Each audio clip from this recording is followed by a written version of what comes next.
Ashamaa akkam jirtu hordoftootaaf dhaggeeffattoota Hibboo Tube nagaa keessanii bakka jirtanitti nagaan keenya sin hunda baranuuf haa ga'u jechaa nagaa keenyatti aansuun guyyootii duraan seenaa gootota Oromoo Ashamaa akkam jirtu hordoftootaaf dhaggeeffattoota Hibboo Tube nagaa keessanii bakka jirtanitti nagaan keenya sin hunda baranuuf haa ga'u jechaa nagaa keenyatti aansuun guyyootii duraan seenaa gootota Oromoo kallattii garaagaraan siniif kaasaa turreerra. Maarree har'as seenaa gooticha Oromoo Elamoo Qilxuu kutaa lammaffaa siniif qabannee dhiyaanneerra. Hamma xumuraatti nu waliin tura. Walga'iin kunis uumamoo adda bilisummaa Oromoo kan xumurame yoo ta'u, Elamoonis qabsoo waraanaa akka jalqabuuf dirqamni itti kenname. Waraana bilisummaa Oromoo walga'ii kana booda hiriyaasaa hundee taaqii wajjin qabsoo waraanaa jalqabuuf gara Galamsoo deeman.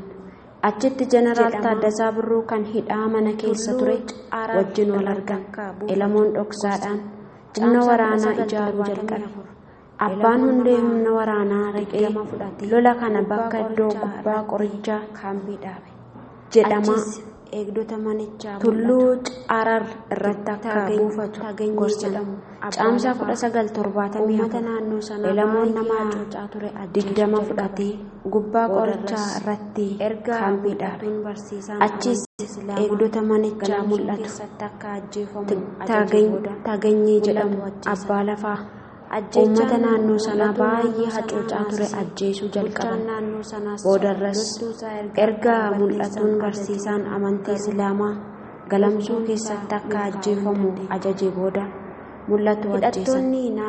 Ajjeechaan mul'atuu naannoo sanaa naasisee bulchaan naannoo sanaas loltuusaa erga akka balleessan ajaju garuu loltuun isaa milkaa'uu hin dandeenye.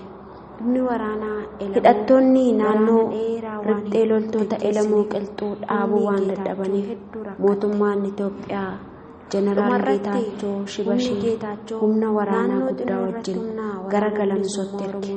Humni waraanaa Elamoo waraana dheeraa waan geggeessiniif humni Geetaachoo hedduu rakkate. Dhumarratti humni Geetaachoo naannoo xinnoo irratti humna waraana bilisummaa Oromoo itti marsan waraana gaggeeffameen nama baay'ee keessaa ajjeesan.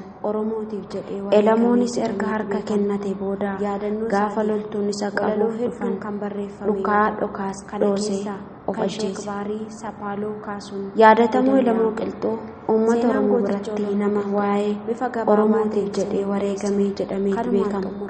Yaadannoo isaatiif walaloo hedduun kan barreeffame yoo ta'u, kana keessaa kan Sheek Baarii Sapaaloo kaasuun ni danda'ama.